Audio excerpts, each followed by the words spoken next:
고대 시대의 이 특권층들은 아무래도 힘이 더 있었겠죠. 지금이야 국민이 주권이고 국민이 주인이고 국민이 백성이 모든 것의 결정권자다. 그러니까 국민의 의도한 또 국민을 위해서 이 모든 것들이 결정된다라고 하는 어떤 그런 물론 권력자들이 있지만 위정자들이 있지만 어떤 백성들 또 국민에 의해서 국민을 위한 일들로 우리 모든 사람들이 생각을 합니다. 그러나 과거에는 그렇지 않죠. 과거에는 권력이 있었던 예전에 어떤 우리나라만 해도 100년 전만 해도 양반 이런 시대적 구분이 나눠져 있었고, 또한 이 특권 계층이 있어서 왕이나 귀족들에게 절대적으로 순종하고 또 순응하고 또 그런 이 힘에 의해서 논리에 의해서 이 사회가 움직여졌습니다. 그래서 그들이 포악하면 포악한 대로 살아가고 또 그들이 또 지혜롭거나 그들이 선정을 하면 선정하는 대로 살아갔습니다. 하지만 악한 왕을 만나게 되면 시간이 갈수록 그들은 지지하지 않고 때로는 민중의 봉기도 일어나기도 하고 또 여러 가지 이 불행한 일들을 일으키기도 합니다. 어쨌든 지도자들이 그런 역할을 한다는 거죠. 그렇죠? 과거에 지금도 물론 현대 사회도 지도자가 못하면 당연히 영향을 받겠지만 과거에는 그런 비율이 더 컸죠. 예전 사회에서는 이 지도자 한 명에 의해서 사회적 분위기와 사회적 어떤 그런 이 결정력들이 훨씬 더 강했던 것을 알 수 있습니다. 그만큼 훌륭한 지도자 또 훌륭한 또 지혜로운 지도자들을 만나는 건 또 특별한 은혜요, 특별한 이 섭리인 것 같습니다. 백성들의 아픔을 손잡아 주고 백성들의 눈물을 닦아주는 사람, 그런 사람이 왕이 되고 귀족이 되고 지도자를 되었을 때 그 사회, 그 백성들은 아무래도 번영할 수밖에 없겠죠. 이스라엘 역사 가운데도 이 다윗 시대 또 솔로몬 시대도 있지만 다윗의 시대를 가장 칭송하고 가장 위대한 시기라고 보는 건 그때 가장 강력한 이 군사력과 또 이스라엘의 가장 용맹스러움을 떨쳤던 때이기 때문이에요. 그래서 이 내부적 세금을 걷는 것보다 외부에서 얻어들이는 것들이 훨씬 더 많은 정도로 이스라엘은 그렇게 부강한 나라였다는 것이죠. 그러니 또 게다가 이 다윗은 실수를 하긴 했지만 선정을 하고 백성들을 위해서 살려고 했던, 그리고 백성들의 아픔을 누구보다 잘 알았던 왕인 것을 우리가 알고 있습니다. 다윗이 자신의 이 장인이 자신을 죽이려고 해서 도망 다닐 때 블레셋을 가든 어디를 가든 자신과 함께 했던 연약한 사람들이 있었죠. 근데 그 연약한 사람들과 함께 하다 보니까 백성들의 입장과 백성들의 마음들을 충분히 더 이해할 수 있는 그런 왕이 되었다는 것을 우리는 알고 있습니다. 그런 면에서 오늘 읽은 이 느헤미야, 이 민족의 지도자가 참 지혜로운 지도자인 것을 알 수 있습니다. 그는 어쨌든 신분은 유대의 총독으로 온 것입니다. 그러니까 이 전체를 통괄하고 지도할 수 있는 이 리더로 오게 된 것이죠. 그러나 그가 이 총독이라고 하는 신분 이전에 성벽을 재건하고 이스라엘 민족을 또 제대로 이게 돌아가게 할 수 있도록 하는 것이 그 자신에게 어떤 그런 목적과 비전이었습니다. 그래서 실제로 산발락과 도비야, 게셈 비롯해서 악한 사람들이 이 성벽 재건을 방해하고 공격을 하는데 그것에 흔들리지 않았죠. 왜냐하면 정치적으로 목적을 갖고 있던 사람이라면 정치적으로 타협을 봤을 것입니다. 도비야와 산발락도 어떤 권력도 있고 영향력도 있었기 때문에 그런 정치적인 외합에 의해서 정치적인 사람은 당연히 타협을 보고 영향을 받을 것이죠. 그러나 느헤미야는 정치적인 영향을 받았던 사람이 아닙니다. 철저하게 하나님의 비전과 사명과 또 백성들을 위해서 내가 해야겠다라고 하는 이 마음, 그리고 스스로 자신이 기도하고 그 땅으로 돌아갔던 그 놀라운 이 목적, 하나님께서 주신 그 사명을 붙들고 나왔기 때문에 외부의 공격과 어떤 정치적인 방해에 휩싸이지 않았다는 것입니다. 그리고 철저하게 하나님 앞에 기도함으로 이 문제를 풀어나갔던 사람이 바로 느헤미야였습니다. 그런데 어쨌든 아직 이 페르시아 즉 바사의 이 지배를 받고 또 조공을 바치고 세금을 내야 됐던 이스라엘 민족은 아무리 성벽이 재건되는 이 상황이고 지혜로운 느헤미야가 와서 통치를 할지라도 이 부분들 실제적인 삶에서 윤택해지거나 뭔가 나아지지는 않았다라는 것이죠. 게다가 이 성벽을 재건하면서 자신의 어떤 그런 삶의 일이나 모든 터전들을 포기하고 성벽을 재건하기 때문에 자신의 앞날이 불확실성이 더 커지고 있었다는 겁니다. 그리고 세금을 내기 위해서 여러 가지 일들이 일어나는데 어떤 일들이 일어나냐면 우리 5절 말씀 보겠습니다. 우리가 읽었던 본문 5절 말씀 다시 읽습니다. 시작. 우리 육체도 우리 형제 육체와 같고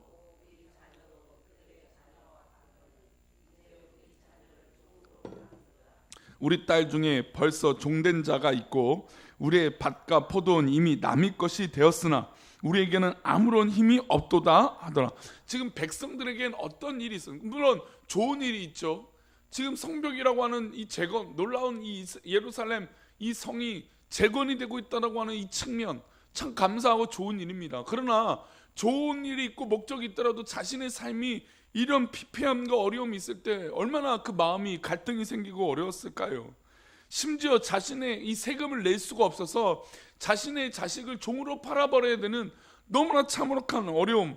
그러니까 부모가 종이면 자식도 종이 될 수밖에 없는 그런 악순환이 지금 이스라엘 이 예루살렘 백성들 가운데 있게 된 것입니다. 게다가 자신의 생명줄이고 밭줄이고 재산이 되는 이 포도원들도 다 하나같이 없을 정도로 그런 어려움이 이들 가운데 있게 되었습니다. 하지만 이 바사, 이 페르시아에게 세금을 내는 건 똑같죠. 국가의 세금을 내는 것은 똑같았습니다. 그러면 이 문제를 느헤미야가 알게 됐죠. 이 상황을 알게 됐어요. 그럼 이것을 해결해야 되죠. 어떻게 해결해야 될까요? 제국에서 정한 세금을 너희가 내야 될 것이 아니냐, 뭐 이렇게 또 이 제국의 총독으로 파견받아온 사람인데 내가 세금을 면제해 줄 힘이 느헤미야가 있을까요, 없을까요? 아무리 총독이지만 없습니다. 왜냐하면 속국이기 때문에 이 페르시아에게 이 세금을 다 바쳐야죠. 그래야 자신도 그 신분도 유지가 됐고 그 모든 상황에서 어려움을 당하지 않기 때문입니다. 그러니까 세금은 또 조공을 바치는 건 어쩔 수 없이 정해진 것에 해야 되는 일이었어요. 그러면 이것을 어떻게 해결해야 될까요? 세금은 세금대로 바쳐야 되고 또 성벽은 성벽으로 또 재건해야 되는 이런 어려움이 있어요. 그런데 느헤미야는 이것을 구조적으로 어떻게 이 백성들을 이끌어낼 수 있을까라고 하는 문제로 접근했습니다. 흉년이 들고 세금을 내기 위해서 돈을 빌립니다. 돈을 빌려주는 사람들은 동족들 중에, 그러니까 자신들의 모든 이 친척들, 뭐 동족들 중에 귀족들과 민장들이 이 돈을 빌려줬습니다. 그리고 그 돈을 빌려주고 나서 뭘 받았을까요? 고리를 받았죠. 이자를 받았습니다. 고리 대업이 막 성행을 했던 것이죠. 그래서 느헤미야는 이 구조적인 것들을 어떻게 해파하기 위해서 지혜를 모았습니다. 그리고 귀족들과 민장들을 불러 모았습니다. 그리고 이렇게 이야기하죠. 우리 7절 말씀인데요, 읽어보겠습니다. 깊이 생각하고 귀족들과 민장들을 꾸짖어 그들에게 이르기를 너희가 각기 형제에게 높은 이자를 취하는도다 하고 대회를 열고 그들을 쳐서, 자, 귀족들과 민장들을 꾸짖습니다. 너희들이 어떻게 이렇게 백성들이 어려운데 어떻게 이렇게 많은 고리를 받고 이자를 받을 수 있느냐, 형제에게 높은 이자를 취하고 이렇게 할 수 있느냐라고 꾸짖습니다. 그리고 대회를 열어서 그들을 치게 되는 것이죠. 그 이자를 돌려주고 저당 잡힌 물건도 돌려줘서 백성들이 살 수 있는 숨통을 터주라고 질책합니다. 우리 10절과 11절인데요 한번 읽어보겠습니다. 시작. 나와 내 형제와 종자들도 역시 돈과 양식을 백성에게 구워 주었거니와 우리가 그 이자 받기를 그치자. 그런즉 너희는 그들에게 오늘이라도 그들의 밭과 포도원과 감람원과 집이며 너희가 구워준 돈이나 양식이나 새 포도주나 기름의 100분의 1을 돌려보내라 하였더니, 지금 보니까 이 모든 이자 그리고 포도원, 감람원, 구워준 모든 것들, 포도주의 기름의 100분의 1을 돌려보내라고 이야기하고 있습니다. 참 우리나라 지금 우리나라가 이제 정말 선진국이고 정말 발전한 나라입니다. 물론 이 정치적인 것이나 경제의 발달 속도가 너무 압축적으로 있었기 때문에 그에 따른 부작용도 있죠. 복지적인 측면도 그렇죠. 정말 이 수십 년 사이에 모든 시스템이 선진국화가 되다 보니까 그에 따른 이 모든 시민 의식이나 아니면 이 여러 가지 이 시스템적으로 그것을 받쳐주지 못해서 부작용들이 분명히 없잖아 있는 건 사실입니다. 그런데 우리나라가 점차 선진국이 됐다. 아니 실제로 우리가 선진국이죠. 선진국에서 살고 있는 이 시점에서 이런 세금적인 문제는 지금도 우리가 많은 부분에서 논란이 있습니다. 되어가고 있는 과정 가운데 분명히 좋은 목적과 좋은 방향이라는 건 알고 있어요. 그런데 이 세금을 내느냐 안 내느냐, 또 때로 이런 있는 사람들이 없는 사람에게 어떤 그런 이 배품을 하고 있느냐라고 하는 측면, 이 측면이 정말 이 중요한 부분이라는 것이죠. 국가의 어떤 그런 정책이나 또 방향이나 세금을 걷는 이 모든 부분에서 말이죠. 느헤미야는 지금 이 고리되어 파는 사람들을 꾸짖고 그들에게 쳐서 당신들이 거둬들였던 이 부당 이득을 돌려주라는 것입니다. 근데 실제로 국가의 법에서도 이 부당이득, 불로소득에 대해서는 굉장히 민감하고 엄격하다는 것을 우리가 알고 있습니다. 이런 부분들을 지금 접근하고 있는 거죠. 그러면 느헤미야가 이런 접근했을 때 반발심이 없었을까요? 당연히 있죠. 있는 사람들이 아무리 자신이 있는 것을 나눈다고 해서 속 시원하게 그렇게 할 수 있을까요? 그렇지 못하죠. 그런데 이렇게 했을 때, 이렇게 질책하고 있는 너희들이 없는 사람들, 가난한 백성들을 위해서 돌려줘라 라고 했을 때, 아니 그들도 땅을 파서 돌려줍니까? 어떻게 그냥 돌려줍니까? 자신이 있는 거 자기 거라고 생각하는 걸 돌려줘야 되는 것이에요. 그런데 느헤미야가 이렇게 질책하고 치는데도 불구하고 이런 일들이 자연스럽게 될 수 있었던 것, 즉 백성들을 위해서 이렇게 될 수 있었던 이유는 뭘까요? 바로 느헤미야 스스로가 모범이 되었기 때문이에요. 참 여기서 중요한 리더십이 나오죠. 우리가 말하긴 좋아해요. 그렇죠? 사람들은 말하기 좋아해요. 다 자기가 뭘 했는지, 내가 어떤 것을 해왔는지, 나는 어떤 삶을 살고 있는지, 그런 이야기들을 스스로 하는 걸 참 좋아합니다. 당연하죠. 그런데 그 말할 때 자신이 어떻게 살고 있는지에 대해서 자신의 삶이 모범이 되는 건 그 말과 행동에 참으로 도전을 줄 수 있다는 것입니다.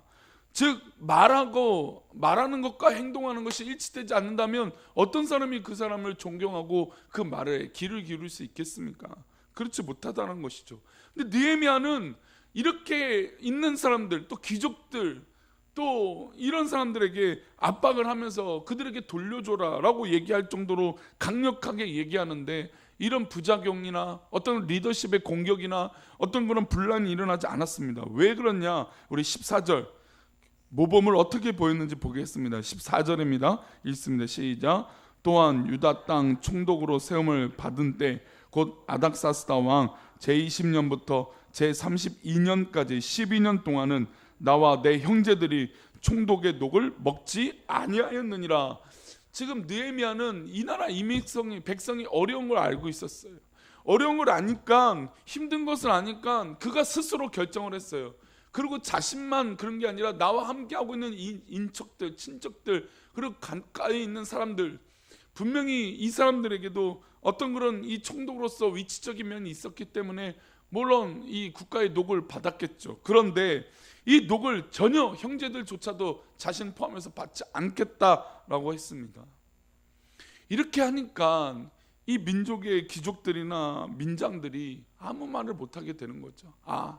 우리를 이끌고 있는 총독도 이렇게 포기하고 이렇게 사는데 자신들이 그렇게 부당 이득을 받을 수 없다는 걸 더 느꼈을 거라는 것이죠. 우리는 이런 영적인 리더십이 필요한, 또 요구되는 사람들입니다. 또 우리 주변에 또 리더십이 있어야 될 부분들이 있다면 바로 이런 부분들이 우리 가운데 먼저 수반이 되어져야 되는 것이죠. 목회자도 마찬가지죠. 얼마 전에도 이야기를 들을 때 대형교회 이야기도 들읍니다. 질투일 수도 있죠. 작은 교회 질투라고도 할 수 있죠. 근데 참 이게 너무 사회적으로 이 조직이 문화들이 이 교회가 특별히 너무 기업화가 되고 있는 것은 아닌가 생각이 듭니다. 우리 교회도 마찬가지죠. 우리 교회도 그렇게 되어서는 안 되죠. 물론 지금 우리가 어려운 상황 가운데 있으니까 하나님이 자연적으로 우리 교회를 경계하시고 또 스스로 자정할 수 있도록 어떤 이런 요소들을 허락하지만 이때가 지났을 때 우리 교회가 얼마나 건강한 교회가 더 될 수 있을까라는 부분이라는 것이죠.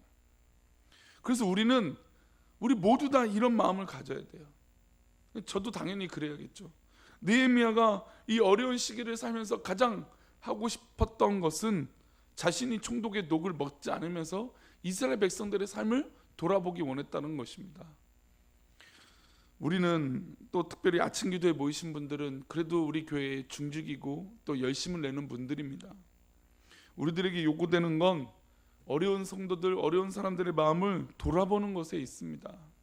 그리고 그들의 마음을 품을 때 내가 말로만 그들에게 접근하는 것이 아니라 실제적으로 우리의 삶을 그들에게 보여주고 그들을 품고 그들에게 또 손을 내밀 수 있는 넉넉함이 우리 가운데 필요해야 될 줄 믿습니다. 오늘 우리도 우리 함께하는 사람들을 둘러볼 수 있기를 축복합니다. 그들이 혹시 무엇 때문에 아파하고 있는지, 그들은 혹시 무엇 때문에 괴로움에 처해 있는지 그들의 손을 잡을 수 있는 하나님의 백성들이 되시기를 축복합니다. 나 혼자 무너진 성벽을 다시 쌓고 성문을 다는 것이 아니고 이 모든 위대한 하나님의 나라의 일을 위해 우리 모두가 함께 해야 된다는 것입니다. 이제 올 한 해는 하나님과 함께합니다, 하십니다 라고 선포되는 것 더불어 우리 모두가 성도들과 함께하는 믿음의 고백들이 있어야 될 줄 믿습니다. 함께하는 영향력이 우리 서로에게 있어야 된다는 것이죠. 그래서 오늘 하루도 성도들과 함께 하시면서 참된 그냥 이 시간들을 보내는 거라 진짜 이 마음을 품고 기도해주고 사랑할 수 있는 귀한 공동체가 우리 가운데 있기를 축복합니다. 그래서 이스라엘 백성들이 결국에 이 성벽을 재건하며 달려가는 것처럼 우리 꿈꾸는 교회도 이 가정이 바로 서로를 돌아보고 서로를 위하여 기도하는 이 귀한 가정이라면 결국에 하나님께서 허락하신 일들을 이루어 주실 줄 믿습니다. 그렇게 승리하시는 우리 귀한 사랑하는 성도님 되시기를 축복합니다. 기도하겠습니다. 하나님 아버지 감사합니다.